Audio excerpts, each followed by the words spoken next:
días, queridos hermanos y hermanas de la Iglesia Bautista Roca Viva, hermanos que están también escuchando esta transmisión. Es nuestro segundo domingo transmitiendo la palabra de Dios de esta forma. Bueno, Él quiso que fuera así, y pues hoy es un privilegio poder compartir la palabra de Dios con cada uno de ustedes ahí donde se encuentren, en sus hogares, en comunión, alimentándose esta mañana con lo que el Señor tenga para cada uno de nosotros. Vamos a orar para que el Señor pueda guiar todo el mensaje que Él tiene para nosotros hoy. Oremos. Padre bendito, te agradecemos porque es un privilegio poder en este momento enlazarnos, Señor, con los hermanos, con las hermanas, aún familiares nuestros, Señor, y personas que están incluso fuera de nuestras fronteras y que en algún momento, Señor, van a también escuchar este mensaje, Señor. Gracias por la oportunidad que nos da, Señor. Has querido que ahora sea de esta forma, Señor, pero incluso es maravilloso cómo trabajas, Señor, y cómo nos puedes sacar quizás de los edificios y de los templos, Señor, para ahora predicar de esta forma que incluso pueda tener muchísimo mayor alcance, Señor, porque tú quieres que tu palabra se extienda a muchas otras partes, Señor. Y atendiendo el llamado, Señor, que has tenido para con cada uno, Señor, obedientemente venimos a expresar y a compartir, Señor, lo que hoy tienes para nosotros a través de tu divina palabra.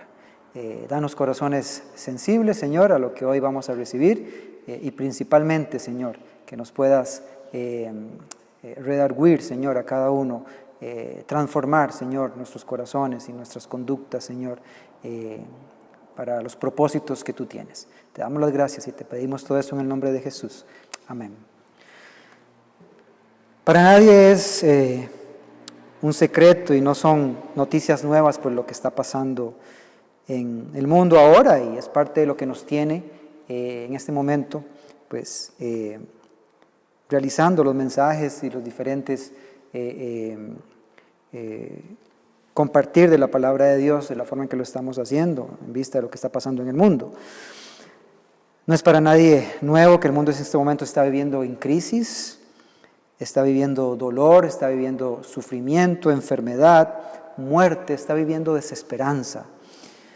Hoy vamos a hablar precisamente de eso, de la esperanza y de la esperanza que tenemos que tener en Cristo, en medio de esta circunstancia difícil que pasa la humanidad hoy. ¿Dónde está tu esperanza? ¿Dónde está tu esperanza hoy?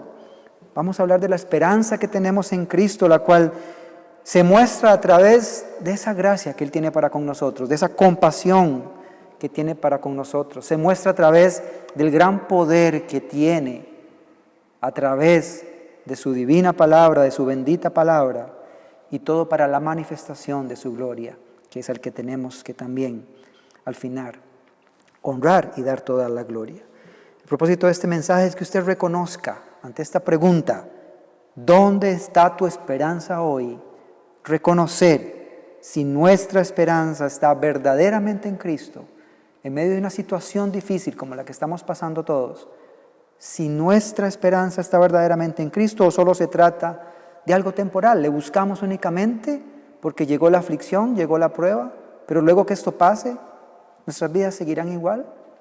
¿Realmente será Cristo esa esperanza firme con la que yo seguiré viviendo o no?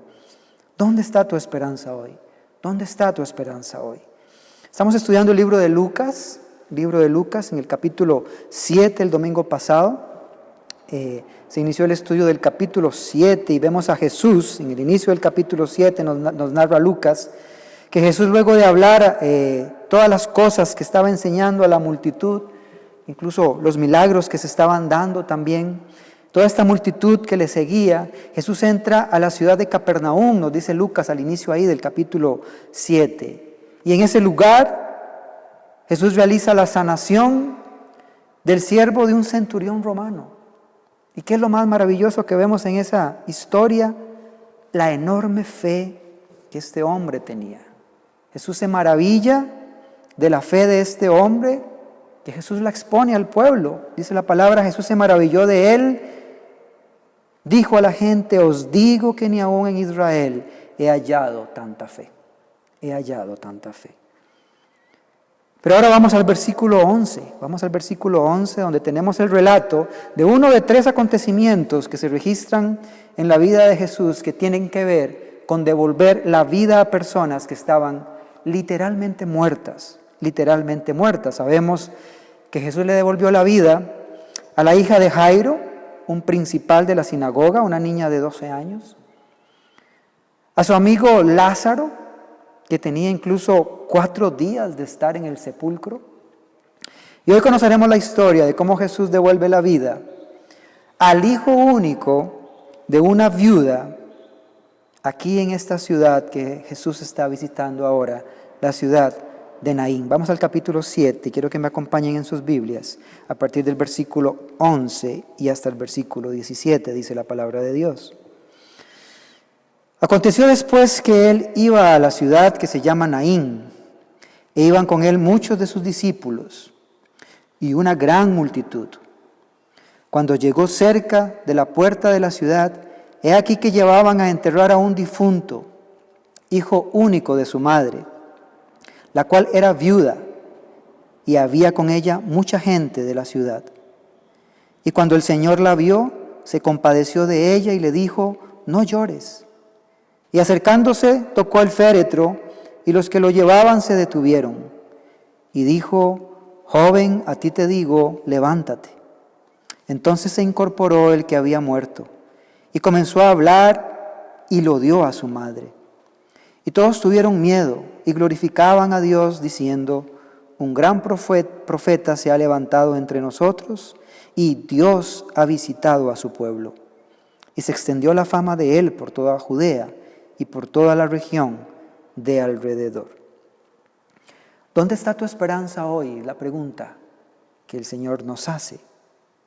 En primer lugar, hermanos, debemos entender que nuestra esperanza está o es a través de nuestro caminar con Cristo. Encontramos esperanza en medio o a través de nuestro caminar con Él.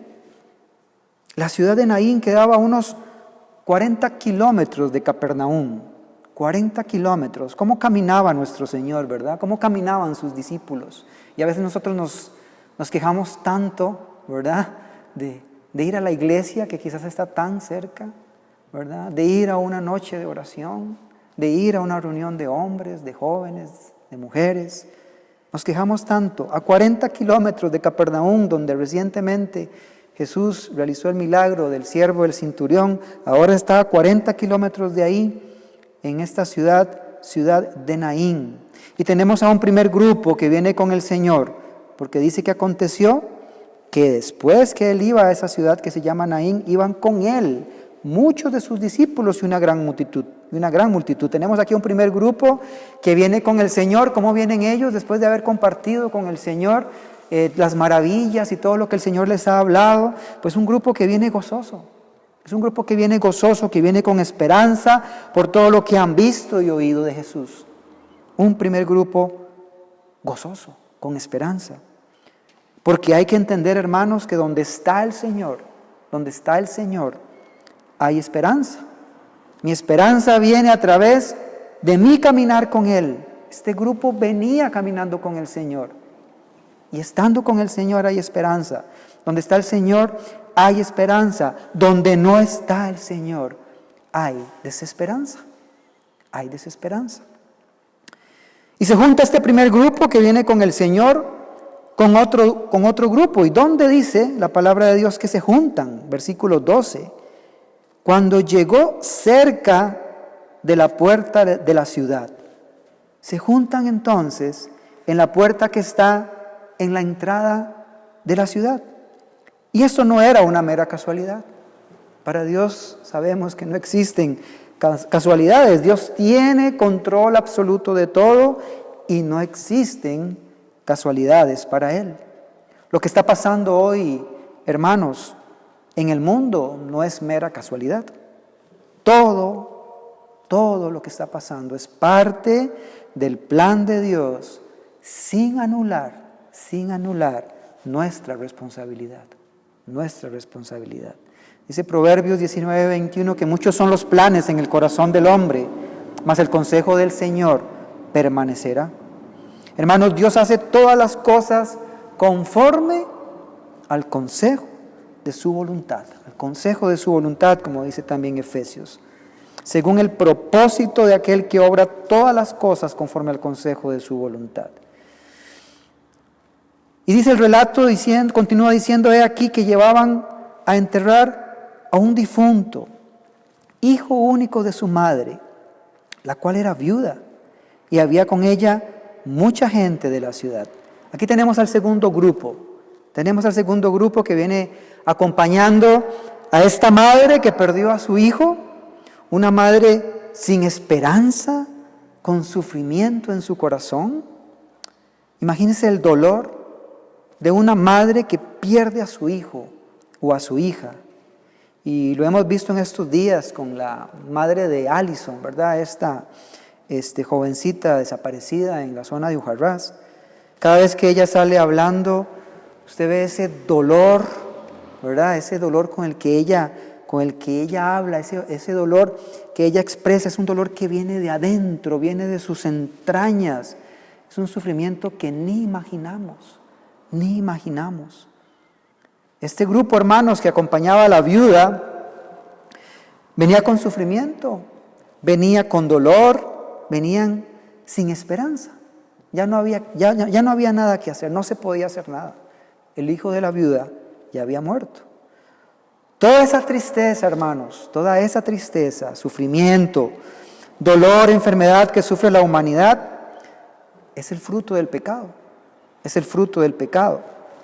En el inicio eso no fue así.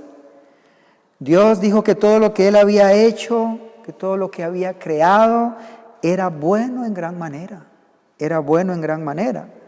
Y vio Dios todo lo que había hecho y he aquí que era bueno en gran manera. Pero ¿qué fue lo que pasó? ¿Qué fue lo que pasó?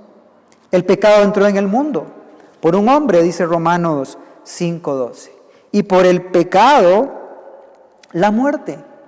Por el pecado, la muerte. Así la muerte pasó a todos los hombres por cuanto todos pecaron.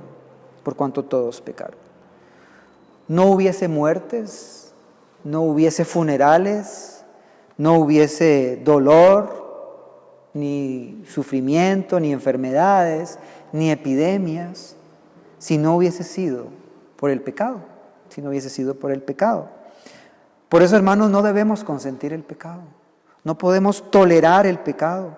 Él es el gran asesino, es el gran ladrón que tiene el mundo. Es la gran plaga, es realmente una peste. Es realmente el pecado, la peste más grande de este mundo. Más que cualquier otra epidemia o pandemia que podamos estar viviendo.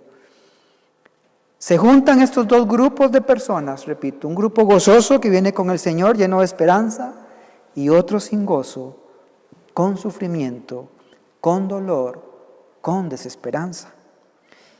Y en este punto de desesperanza de esta madre, entramos a nuestro segundo punto. Nuestra esperanza viene también a través de la compasión de Cristo. Si bien mi esperanza viene a través de mi caminar con Cristo, mi esperanza también viene a través de la compasión de Cristo hacia mí, de la compasión que Él tiene hacia mí. Dice el versículo 13. Y cuando el Señor la vio, se compadeció de ella y le dijo, no llores. El Señor es movido por el dolor de esa mujer. Es una compasión que es real, que es genuina. Nos compadecemos realmente nosotros de los hermanos de la forma como la que Jesús se compadece.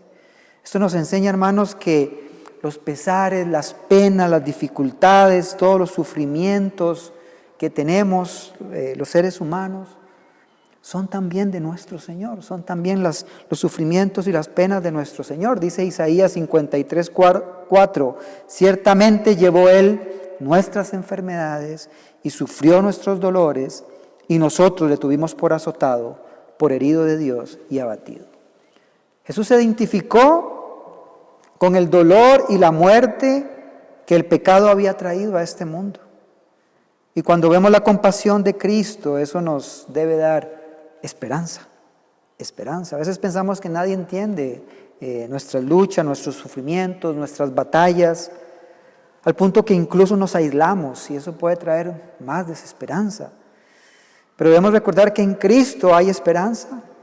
Hay alguien que entiende mis luchas, hay alguien que se está compadeciendo de mí, que me dice, no llores, hay alguien que me socorre, hay alguien que me socorre. ¿Por qué? ¿Por qué? Porque el Señor también experimentó todo esto, hermanos. El Señor también experimentó todo esto, al punto que en la cruz del Calvario, en aquella hora novena que escriben los evangelios, tuvo que vivir el abandono más grande, el abandono de su Padre celestial, cuando exclamó, Dios mío, ¿por qué me has abandonado? Y eso por mi pecado y por tu pecado. Experimentó el Señor este abandono de su Padre celestial. ¿Hay alguien que entiende entonces nuestra situación? Se identifica con nuestro sufrimiento, con nuestros dolores, con nuestras luchas. Dice el texto que al verla se compadeció de ella y le dijo, no llores, no llores. No es fácil decirle a alguien con tanto dolor en su corazón, ¿verdad? No llores, no sufras más por eso. Eso no es fácil. Eso no es fácil. No es fácil decirle al hermano o a la hermana que ha perdido a su ser querido, no llores, no sufras. O aquella a la que todavía no le aparece su hija o su hijo. O aquel que ha perdido su trabajo, aquel que ya no tiene alimento en su casa, que no tiene ahora cómo pagar el alquiler. Decirle nada más, no llores, no sufras por eso, no es fácil, porque no sabemos realmente el dolor, el sufrimiento que está pasando aquella persona, Porque podemos compadecernos de los hermanos, de las personas en aflicción, pero si yo no puedo hacer nada para resolver esa situación, para quitar aquel dolor tan grande que pueda tener una persona, una madre, un padre, una esposa, si yo no puedo hacer nada, Jesús lo que quiere decirles es, mírame a mí. Cuando le dijo a esta viuda, no llores, seguro lo estaba viendo a la cara. Mírame a mí porque yo sí puedo aliviar tu dolor, yo sí puedo aliviar tu sufrimiento, yo sí puedo aliviar tu tristeza, yo sí puedo aliviar tu desesperanza. A través de la compasión de Cristo que ni siquiera merezco, porque esta es precisamente esa gracia de Dios, a través de esa compasión tenemos esperanza. Y Él te la regala porque es su naturaleza. Eso es su amor incondicional, una compasión real, porque nuestras penas, nuestros sufrimientos, nuestros dolores también son los de nuestro Señor. Y así como mi esperanza debe venir a través de mi caminar con Él, de esa compasión inmerecida que Él tiene por mí, también mi esperanza debe venir, con eso entramos al tercer punto, debe venir a través del poder de Cristo. A través del poder de Cristo. Dice el versículo 14, y acercándose tocó el féretro, y a los que lo llevaban se detuvieron. No era exactamente un ataúd, era lo que se llama una litera o una camilla donde llevaban o transportaban a los muertos en ese tiempo. Tocar un muerto en aquel tiempo era contaminarse ceremonialmente, ¿verdad? En cuanto a toda la religiosidad del pueblo judío. Jesús aquí demuestra cuán inmune, por decirlo de alguna forma, en su divinidad, este tipo de impurezas religiosas definitivamente él era totalmente inmune con respecto a eso. Por el contrario, su poder lo que hizo fue desvanecer por completo aquello que se había apoderado de aquel cuerpo. Y le dijo Jesucristo, joven, a ti te digo, levántate. Joven, a ti te digo, levántate. Imagínese la escena. Jesús le está hablando a un cadáver, a un cuerpo frío, sin vida, y estaba reclamando para sí al que la muerte se había llevado, al que la muerte había hecho su presa. ¿Por qué? Porque Jesús no solo es el Señor de la vida, sino es el Señor de la muerte también. Es el Señor de la muerte, porque Él ya venció a la muerte. Recordemos que el Señor ya venció a la muerte, triunfó sobre el sepulcro, resucitó al tercer día, ascendió al cielo y está sentado a la diestra de Dios, intercediendo por usted y por mí. Hermanos, algún día usted y yo fuimos cadáveres espirituales. Recuerde de dónde nos sacó Dios. Algún día andábamos muertos espiritualmente, ¿verdad? Algún día estuvimos ahí siendo cadáveres espirituales. O revísese si aún lo sigue siendo. Revísese si aún lo sigue siendo. Pero hay esperanza para usted esta mañana. Tu esperanza y mi esperanza viene a través del poder de nuestro Señor Jesucristo. ¿Y saben qué? Él ha prometido que porque Él vive y está vivo, los suyos, los que lo acepten de corazón, los que le sigan, no importa las circunstancias, las epidemias, las enfermedades, los que le sigan, no importando las circunstancias, vivirán para siempre. Vivirán para siempre. Es el mensaje de esperanza. La muerte, hermanos, no es el final para nosotros. En Cristo tenemos esperanza. Y dijo: joven, a ti te digo, levántate. Entonces se incorporó el que había muerto y comenzó a hablar. Todo su cuerpo comenzó a funcionar otra vez. Ese muerto se incorporó, se levantó, comenzó a hablar. Qué grande es el poder del Señor. Qué grande es el poder del Señor. ¿Y cómo lo hizo, hermanos? ¿Cómo lo hizo Jesús? ¿Con qué lo hizo? Con su palabra. Con su palabra lo hizo. Le dijo: joven, a ti te digo, levántate. Hermanos, la palabra del Señor tiene poder. Tiene poder. Hay esperanza, por supuesto, hermanos, a través de su bendita palabra. A través de su bendita palabra. Por eso cuando predicamos la palabra estamos predicando vida a muertos espirituales. Algún día nos predicaron a nosotros, siendo cadáveres espirituales, nos predicaron esta palabra que trajo vida a nuestras vidas caídas y destruidas. Por eso debemos predicarla a tiempo, dice Pablo a Timoteo, y fuera de tiempo. Te encarezco que prediques la palabra, que instes a tiempo y fuera de tiempo, redarguye, reprende, exhorta con toda paciencia y doctrina. Quizás el Señor nos ha sacado de los edificios ahora para poder hacer esto.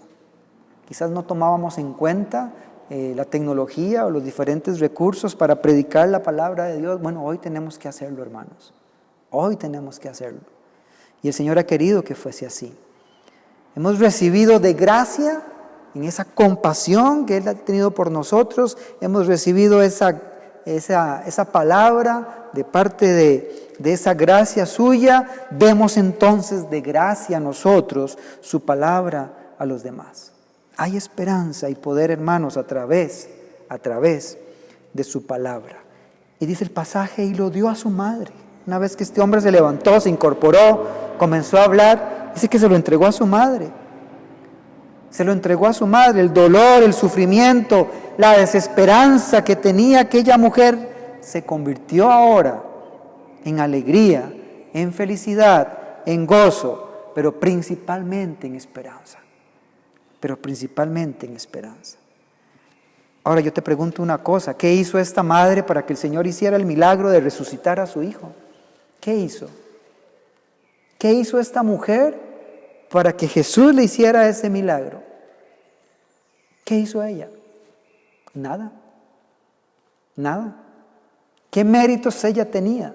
¿Dónde dice aquí en el texto que ella le pidió que resucitara a su hijo muerto? No dice eso.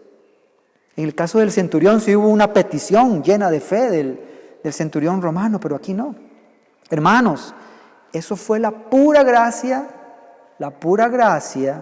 de Dios. Ella recibió el favor inmerecido de Dios, como lo hemos recibido muchos de nosotros. Pura gracia de Dios. Y así es el Evangelio, hermanos. Todo por gracia, no por obras, para que nadie se gloríe, como dice Efesios 2:8, porque por gracia sois salvos por medio de la fe, y esto no de vosotros, pues es don de Dios, no por obras, para que nadie se gloríe. Ella ya no tenía esperanza. Pero la gracia de Dios, hermanos, nos debe dar esperanza. Porque Cristo, por gracia, por los méritos de Él, no por los méritos tuyos ni por los méritos míos, nos salva de la miseria más grande que podamos tener, más que cualquier enfermedad o epidemia del mundo. Él nos salva de la condenación eterna. Esa es la bendición más grande que podemos tener, la vida eterna. Dios es un Dios de esperanza, un Dios de esperanza. Y es la bendición más grande poder tener la vida eterna que viene a través de Él y que Él nos ofrece. Y en último lugar, debo entender que si mi esperanza hoy sí viene en el estar y en mi caminar con Cristo, en su compasión real por mí y esa gracia inmerecida, y en su poder sobrenatural que viene a través de su bendita palabra, además mi esperanza vendrá a través de la gloria que daré a Él por lo que ha hecho por mí, por lo que ha hecho por mí.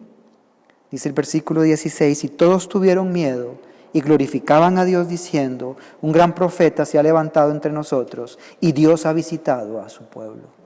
Y Dios ha visitado a su pueblo. El efecto que tuvo esto fue que temieron y glorificaron a Dios. Ellos reconocieron a Cristo como un gran profeta. ¿Dónde está llevándote el miedo hoy? En medio de esta circunstancia mundial, ¿dónde te está llevando el miedo hoy? ¿Dónde está llevando el miedo hoy a las personas? ¿A Cristo?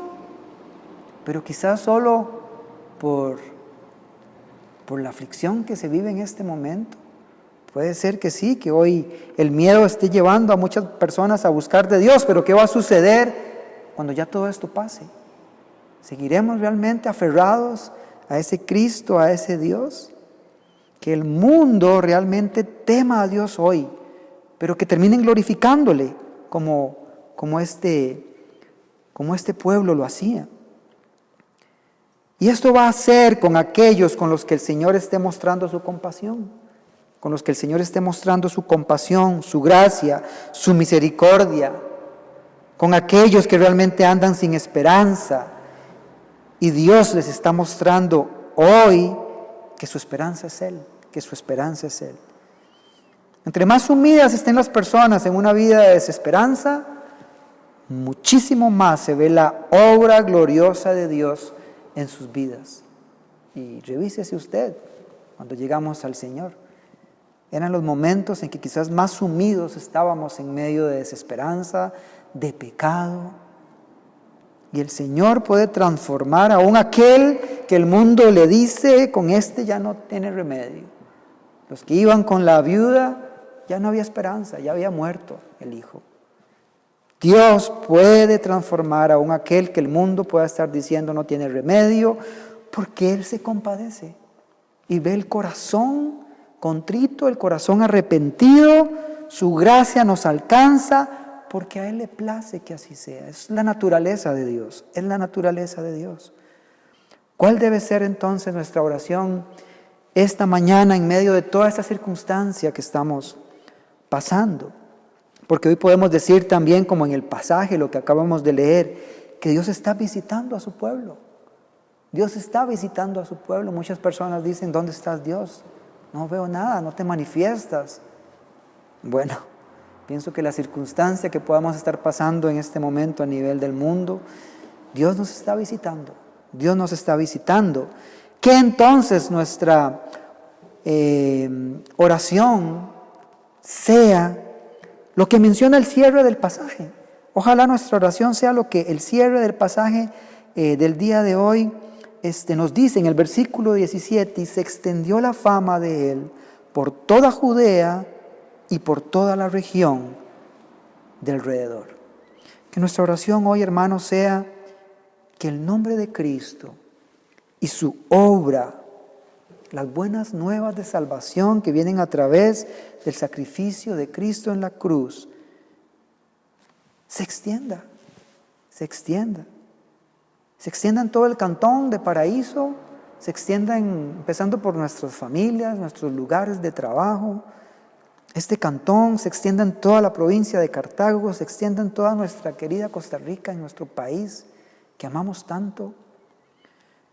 y en todo el mundo. En todo el mundo, esa debe ser nuestra oración hoy. Que su nombre sea conocido en todas partes. Y que la humanidad entera reconozca que solo en Él hay esperanza. Que solo en Él hay esperanza, que solo por su gracia podemos ser alcanzados, que solo por su poder podemos ser transformados y que esas vidas transformadas deben vivir para su gloria, para su gloria. Es increíble, hermanos, cómo Dios hoy nos está haciendo comprender tantísimas cosas con todo lo que está pasando, que el quehacer de la iglesia estaba fuera de los templos. Hoy volvemos a entender esas verdades, no solamente es dentro de las 4 paredes de los edificios de las iglesias, es afuera.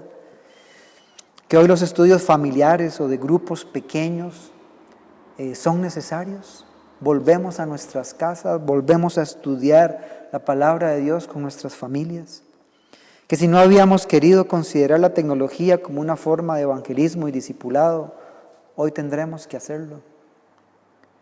Que hoy nos ha hecho salir de las 4 paredes del templo para evangelizar a través de estas formas.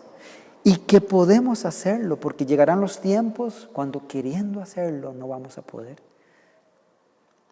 Los padres y madres son ahora los mejores pastores para sus hijos, sacerdotes de sus hogares. En los hogares los padres tendrán que celebrar y dirigir ahora la cena del Señor. Gloria a Dios por eso. Qué hermoso. Entender que aunque muchos cristianos tengan buenas intenciones, la voluntad de Dios, la soberanía de Dios no dependerá de lo que los hombres declaren o decreten. El consejo de Dios es el que va a permanecer. Y por supuesto entender que Dios tiene propósito a través de toda esta situación que le está aconteciendo a la humanidad. Para terminar quiero compartir esta oración que mi esposa el día de hoy en su devocional escribía. Me pareció muy oportuno poder compartirla con ustedes. Vamos a terminar con esta oración escrita por mi esposa Nivia y quiero compartirla con cada uno de ustedes. Oremos. Señor y Padre nuestro, estos días han sido diferentes y como tú sabes, Señor, un virus que desde finales del año pasado, Señor, intensificándose ahora en marzo de este año, Señor, ha llegado al mundo. Ni nos percatábamos que algo tan pequeño estaba entrando en los seres humanos, Señor. Ni imaginábamos, Señor, que esto iba a llegar a nuestros países, a nuestras provincias y a tener que convivir con esto, Señor, tan cerca, Señor. Sí nos sorprendió a todos, Señor, nos sorprendió a toda la humanidad, pero sabemos que a ti no, Señor.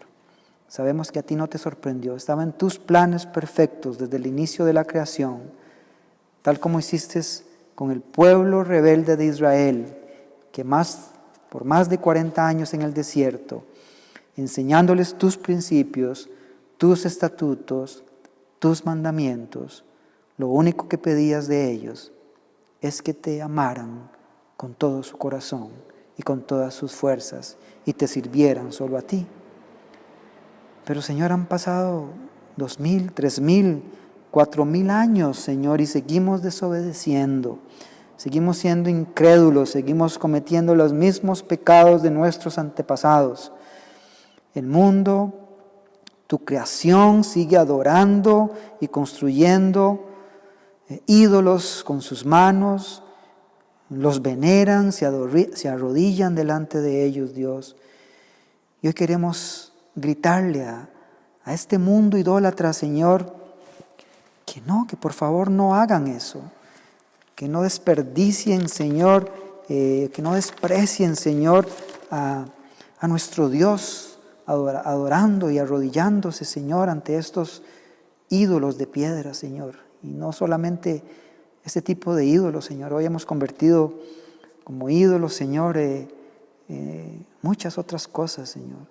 Personas, trabajos, cosas materiales se han convertido en nuestros ídolos, Señor, y te hemos quitado el primer y único lugar a ti, amado Dios.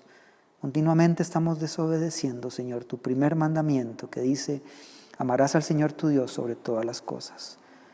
Continuamos, Señor, idolatrando cosas del mundo, Señor.